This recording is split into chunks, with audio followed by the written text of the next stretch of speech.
ఈ ఆకాశం వైపు ఒకసారి చూడండి. బిలియన్స్ ఆఫ్ గెలాక్సీస్ ఉన్నాయి. ప్రతి గెలాక్సీలో బిలియన్స్ ఆఫ్ స్టార్స్ ఉన్నాయి. ఇంకా ఈ స్టార్స్ మన హ్యూమన్ సివిలైజేషన్ కంటే ముందు నుండి ఎగ్జిస్టెన్స్ లో ఉన్నాయి. ఇప్పుడు మిమ్మల్ని మీరు ఒక క్వశ్చన్ వేసుకోండి. ఈ యూనివర్స్ అంతా ఏ టైం పైన డిపెండ్ అయి నడుస్తుంది? మనం 24 hours = 1 day అనే టైంలో జీవిస్తున్నాము. కానీ గెలాక్సీస్, ఈ నక్షత్రాలు ఏ టైం కి అకార్డింగ్ గా నడుస్తున్నాయి? దీన్ని ఒక చిన్న ఎగ్జాంపుల్ తో అర్థం చేసుకుందాం. నువ్వు సినిమాలో మునిగిపోయినప్పుడు 3 గంటలు నీకు తెలియకుండానే గడిచిపోతాయి. కానీ నువ్వు ట్రాఫిక్ లో సిగ్నల్ దగ్గర నిల్చున్నప్పుడు ఒక్కో సెకండ్ ఒక గంటలాగా అనిపిస్తుంది. సో ఇప్పుడు నా క్వశ్చన్ ఏంటంటే, ఇక్కడ టైం నెమ్మదిగా నడుస్తుందా లేదా నీ ఎక్స్పీరియన్స్ మారుతుందా? మనం ఈ టైంలో బ్రతుకుతున్నామా లేదా మనం అనుకునే ఈ టైం మనలో నుండి పుట్టిన ఒక భ్రమ మాత్రమేనా? ఒక్కసారి ఆలోచించండి. ఎందుకంటే ఈ క్వశ్చన్ కి సమాధానం మనకు చిన్నప్పటి నుండి ఎవ్వరు చెప్పలేదు. అందుకే ఈ రోజు మనం టైం ని డీకోడ్ చేయబోతున్నాము. సో అస్సలు లేట్ చేయకుండా ఫుల్ ఆన్ ఎనర్జీతో చలో షురూ చేద్దాం. Welcome to critics TV. నువ్వు లేట్ అయినప్పుడు టైం ని ఫీల్ అవుతున్నావు. అదే నువ్వు ఏజ్ అయ్యే కొద్దీ టైం ని చూసి భయపడుతున్నావు. కానీ నువ్వు ఫీల్ అయ్యే, భయపడే అదే time black holes, super novas మరియు కొలాప్సింగ్ స్టార్స్ ని కూడా కంట్రోల్ చేస్తుంది. అలా ఎలా అని నువ్వు ఆలోచించే ముందు అసలు ఈ టైం అంటే ఏంటనేది నువ్వు తెలుసుకోవాలి. కాస్మాలజీ ప్రకారంగా ఈ టైం అనేది బిగ్ బ్యాంగ్ నుండి స్టార్ట్ అయింది. దానికి ముందు ఈ స్పేస్, మ్యాటర్, ఎనర్జీ, టైం ఏది ఉండేది కాదు. సో ఈ టైం ఎగ్జిస్టెన్స్ లోకి రాకముందు అసలు ఏముండేది అనే క్వశ్చన్ ఎవరి మైండ్ లో అయినా వస్తే అది మీనింగ్లెస్. ఎందుకంటే టైం కి ముందు ఏదైనా ఉండాలంటే అక్కడ ఈ టైం ఖచ్చితంగా ఉండాలి. సో ఈ టైమే లేనప్పుడు దానికి ముందు బిఫోర్ టైం అనేది ఎలా ఉంటుంది? ఆలోచించండి ఒకసారి.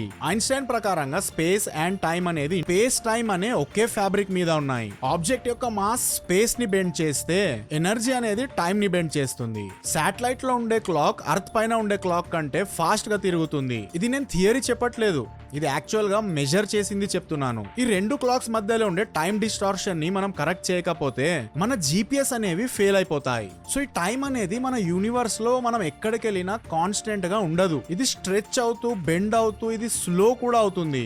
జస్ట్ ఇమాజిన్, ఒక ఐస్ క్రీమ్ కోన్ కొనుక్కొని సన్నీ డే లో బయటికి వచ్చావు. కొంచెం టైం తర్వాత ఐస్ క్రీమ్ కరిగిపోయి ఇలా లిక్విడ్ ఫామ్ లోకి వచ్చేస్తుంది. సో ఇప్పుడు క్వశ్చన్ ఏంటంటే, ఈ కరిగిపోయిన ఐస్ క్రీమ్ లిక్విడ్ ఫామ్ నుండి మళ్ళీ సాలిడ్ ఫామ్ లో ఉన్న ఐస్ క్రీమ్ లోకి ఆటోమేటిక్ గా రివర్స్ రాగలదా? లేదు కదా. అలానే ఇంకో ఎగ్జాంపుల్ చూద్దాం. నువ్వు ఒక లెగో క్యాసిల్ ని బిల్డ్ చేసావు. సడన్ గా అది కింద పడిపోయి బ్లాక్స్ అన్ని ఇరిగిపోయి మెస్సీ అయిపోయాయి. సో ఇక్కడ క్వశ్చన్ ఏంటంటే, ఈ మెస్సీ బ్లాక్స్ ఆటోమేటిక్ గా మళ్ళీ క్యాసిల్ స్టేట్ లోకి రాగలవా? నో కదా. సో దీన్ని బట్టి మనకేం అర్థం అవుతుందంటే, మనం ఈ టైం ని జస్ట్ ఫార్వర్డ్ డైరెక్షన్ లో మాత్రమే అనుభవిస్తున్నాము, ఎక్స్పీరియన్స్ చేస్తున్నాము. ఇప్పుడు సైన్స్ లోకి వెళ్దాం. బేసిక్ లెవెల్లో ఫిజిక్స్ రూల్స్ లో forward time, backward time same ఉంటాయి. నేచర్ యొక్క రూల్స్ ఫార్వర్డ్ డైరెక్షన్ ఇంకా బ్యాక్వర్డ్ డైరెక్షన్ రెండిట్లో వర్క్ చేస్తాయి. కానీ మనం మాత్రం ఈ టైం ని ఫార్వర్డ్ డైరెక్షన్ లో మాత్రమే ఫీల్ అవుతాం. దీన్నే ఎంట్రోపీ అంటారు. థింగ్స్ నేచురల్ స్టేట్ నుండి మెస్సీ స్టేట్ లోకి మూవ్ అయ్యే టెండెన్సీ ఎంట్రోపీ. నేచురల్ గా ఉండే ఐస్ క్రీమ్ మెల్ట్ అయిపోయి మెస్సీ స్టేట్ లోకి వెళ్ళిపోయింది. నేచురల్ గా ఉండే లెగో సెట్ కింద పడి మెస్సీ స్టేట్ లోకి వెళ్ళిపోయింది. పర్ఫెక్ట్ గా ఉన్న గ్లాస్ కింద పడి మెస్సీ స్టేట్ లోకి వెళ్ళిపోతుంది. ఇవన్నీ ఏం చూపిస్తాయంటే, ఆర్డర్ నుండి డిసార్డర్ కి జరిగే ట్రావెల్ ని యారో ఆఫ్ టైం అంటారు. అందుకే టైం ఫ్లో అవుతుందంటే యూనివర్స్ మొత్తం ఎక్కడికో మూవ్ అవుతుందని కాదు, మన చుట్టుపక్కన ఉండేవన్నీ ఆర్డర్ నుండి డిసార్డర్ లోకి మూవ్ అవుతున్నప్పుడు మనం టైం ని ఫీల్ చేస్తున్నామని అర్థం. స్టార్స్ పుడతాయి, మండుతాయి, లాస్ట్ కి చనిపోతాయి. కొన్ని స్టార్స్ కొలాప్స్ అయి బ్లాక్ హోల్స్ లోకి మారిపోతాయి. బ్లాక్ హోల్స్ దగ్గర టైం చాలా స్లోగా నడుస్తుంది. అక్కడ టైం ఆల్మోస్ట్ ఆగిపోయినట్టుంటుంది. ఇది మనకు ఒక ఇంపార్టెంట్ విషయాన్ని తెలియజేస్తుంది. టైం అనేది యూనివర్సల్ కాదు, అది నువ్వు ఎక్కడ ఉన్నావో దానిపైన డిపెండ్ అయి ఉంటుంది. టైం ట్రావెల్ అనేది ప్యూర్ సైన్స్ ఫిక్షన్ కాదు. ఐన్స్టైన్స్ ఈక్వేషన్స్ ప్రకారంగా కొన్ని పాసిబిలిటీస్ ఉన్నాయి. Time dilation, close time like curves థియరీలో నువ్వు ఫ్యూచర్ లోకి ట్రావెల్ చెయ్యగలవు. కానీ ఎలా? ఫాస్ట్ గా మూవ్ అయితే లేదా చాలా మ్యాసివ్ గ్రావిటీ దగ్గర ఉంటే నువ్వు ఫ్యూచర్ లోకి వెళ్ళగలవు. ఆస్ట్రోనాట్స్ అర్త్ లో ఉన్న వాళ్ళకంటే కొంచెం స్లోగా ఏజ్ అవుతారు. కానీ పాస్ట్ లోకి ట్రావెల్ చేయడం పారాడాక్స్ ని క్రియేట్ చేస్తుంది. గ్రాండ్ ఫాదర్ పారాడాక్స్ ని ఇమాజిన్ చేయండి. నువ్వు పాస్ట్ లోకి వెళ్ళి నీ గ్రాండ్ ఫాదర్ ని చంపేస్తే ఫ్యూచర్ లో నువ్వు పుట్టావు. అలాంటప్పుడు పాస్ట్ లోకి వెళ్ళిన నువ్వెవరు? దీనికి ఆన్సర్ ఫిజిక్స్ ఏం చెప్తుందంటే, అయితే పాస్ట్ లోకి ట్రావెల్ చేయడం ఇంపాసిబుల్, లేదా మల్టిపుల్ టైమ్ లైన్స్ ఉండి ఉండాలి, లేదా యూనివర్స్ ఆటోమేటికలీ సెల్ఫ్ కరెక్ట్ చేస్తూ ఉండాలి. కానీ దీని మీద ఎక్స్పెరిమెంటల్ ప్రూఫ్ సైన్స్ దగ్గర ఇంకా లేదు. సో ఈ టైం ట్రావెల్ మ్యాథ్స్ లో పాసిబుల్, కానీ రియల్ లైఫ్ లో ఇంకా అన్నోన్. ఇప్పుడు మళ్ళీ నీ దగ్గరకు వచ్చేద్దాం. నీ బ్రెయిన్ టైం ని డైరెక్ట్ గా ఎక్స్పీరియన్స్ చేయదు, అది టైం ని రీకన్స్ట్రక్ట్ చేస్తుంది. మెమరీతో పాస్ట్ ని క్రియేట్ చేస్తుంది, ప్రిడిక్షన్స్ తో ఫ్యూచర్ ని క్రియేట్ చేస్తుంది, అలానే అటెన్షన్ తో ప్రెసెంట్ ని క్రియేట్ చేస్తుంది. అందుకే భయం వేస్తున్నప్పుడు టైం మనకి ఫాస్ట్ గా వెళ్ళిపోతున్నట్టు అనిపిస్తుంది, బోర్ కొట్టినప్పుడు టైం స్లోగా వెళ్తున్నట్టు అనిపిస్తుంది. సైకలాజికల్ టైం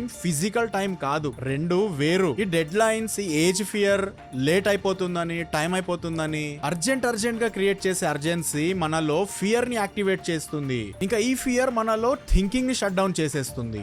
అందుకే మ్యానిపులేటర్స్ కి మనలోని ఫియర్స్ ని యూజ్ చేసి మనని మ్యానిపులేట్ చేయడం ఈజీగా అయిపోతుంది. టైం ని తప్పుగా అర్థం చేసుకుంటే యాంగ్జైటీ వస్తుంది, బర్న్అవుట్ వస్తుంది, రిగ్రెట్ వస్తుంది, డెత్ ఆఫ్ ఫియర్ వస్తుంది. నువ్వు చచ్చిపోతావని భయపడట్లేదు, నువ్వు టైం అయిపోతుందని భయపడుతున్నావు. Time is useful. మనకేదైనా ప్లాన్ చేయడానికి, కొత్త విషయాలని నేర్చుకోవడానికి, సైన్స్ ని బిల్డ్ చేయడానికి టైం అనేది హెల్ప్ చేస్తుంది. కానీ టైం నీ ఐడెంటిటీ కోసం క్రియేట్ అవ్వలేదు. నువ్వు నీ ఏజ్ కాదు, అలానే నువ్వు నీ టైం లైన్ కాదు. నువ్వు అబ్జర్వ్ చేసే ప్రతి విషయం టైం పాస్ అయ్యే కొద్దీ కాన్స్టెంట్ గా మారిపోతా ఉంటుంది. మన బాడీ మారుతుంది, మన థాట్స్ మారిపోతున్నాయి. చెప్పాలంటే యూనివర్సే కాన్స్టెంట్ గా మారుతుంది, కానీ ఈ మార్పుని అబ్జర్వ్ చేస్తుంది ఎవరు? ఈ క్వశ్చన్ కి సైన్స్ దగ్గర మెజర్మెంట్ లేదు. ఇదే సైన్స్ ఇంకా ఫిలాసఫీ మధ్యలో ఉన్న బార్డర్. కానీ టైం అనేది యూనివర్స్ లో నిజంగా ఉంటుంది. సన్ రైజ్ అవుతుంది, సన్సెట్ అవుతుంది, డేస్ చేంజ్ అవుతున్నాయి. కానీ మన బ్రెయిన్ లో మాత్రం టైం అనేది ఒక క్లాక్ స్టోరీ లాగా ఉండిపోతుంది. టైం మనకి స్కూల్ కి టైం కి వెళ్ళడానికి,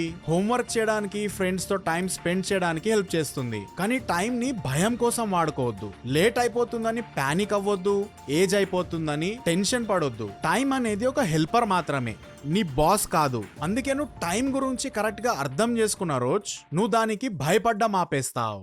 గెలాక్సీస్ నుంచి హ్యూమన్ మైండ్ వరకు టైం ను అనుకున్నది కాదు, అలానే అది ఒక ఇల్యూజన్ కాదు, అది ఒక క్వశ్చన్. అందుకే టైం ని క్వశ్చన్ చేయి, ఈ రియాలిటీని క్వశ్చన్ చేయి. నెక్స్ట్ వీడియోలో ఇప్పటి వరకు మనం టైం గురించి మాట్లాడాం, కానీ టైం కంటే డేంజర్ అయిన విషయం ఇంకొకటి ఉంది. అదే ఈ ప్లానెట్ లో మనిషి అనే వాడు ఒక్కడే తీసుకోగలిగే డెసిజన్. అందరు చెప్పినట్టు అదొక వీక్నెసా, లేదా బ్రెయిన్ లో జరిగే సైన్సా? ఫియర్ అండ్ స్ట్రెస్ మన బ్రెయిన్ ని ఎలా బ్లైండ్ చేస్తాయి. మెమరీ, హార్మోన్, సర్వైవల్ సిస్టమ్ ఇవన్నీ కలిసి ఒక మనిషిని ఎలా ఒక రాంగ్ చాయిస్ దగ్గరికి తీసుకెళ్తాయి. నెక్స్ట్ ఎపిసోడ్ లో మనం దీన్ని గ్లోరిఫై చేయం, అలానే జడ్జ్ చేయం. మనం దీన్ని డీప్ గా అర్థం చేసుకుంటాం, ఎందుకంటే అర్థం చేసుకుంటేనే కదా కాపాడగలుగుతాం. If you have ever felt broken, confused or alone, next episode మీకోసమే. Suicide, the science behind the final decision. నేను మళ్ళీ ఇంకో వీడియోతో మీ ముందుకు వస్తాను. Till then thanks for loving. నా పేరు కెవిన్. జై హింద్.